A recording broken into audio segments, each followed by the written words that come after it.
কাউকে মুড়ে একটু চুমু খাই।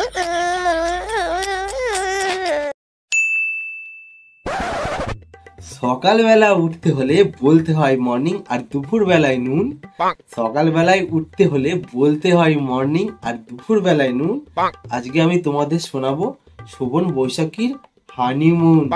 তো হে গাইস, লাগিয়ে বাটার টোস্ট, হবে নাকি রোস্ট। বুড়ো শোভন দাদু যাবে হানিমুনে, আর সঙ্গে যাবে কে? Made for each other, Shovan Baishakhi. দাদু তোমার বয়স অনেক হলো, কিন্তু এই বয়সে হানিমুনে যাচ্ছ কোথায় বৌদিকে নিয়ে? আমরা কাশ্মীর। জায়গাটা তো খুবই ভালো, কিন্তু এই বয়সে হানিমুনে গিয়ে করবেটা কি?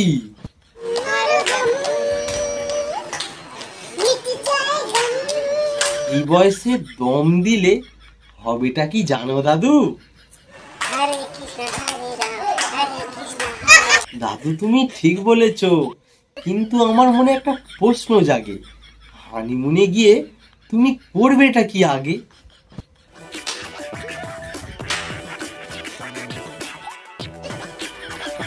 দাদু তুমি ইশারায় বুঝিয়ে দিলে, এই বয়সে বার করবে লাঠি দিয়ে নীল সাদা পাউডার।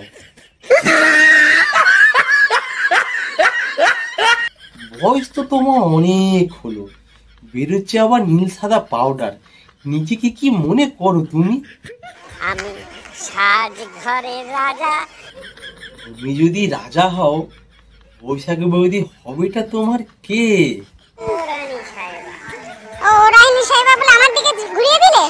বৈশাখী রানী সাহেবার কাছে আমার একটাই প্রশ্ন আগে, দাদুর ওই নীল সাদা রং নিয়ে তুমি করবেটা কি আগে?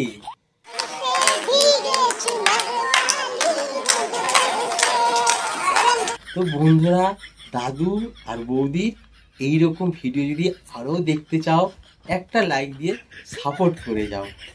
নমস্কার।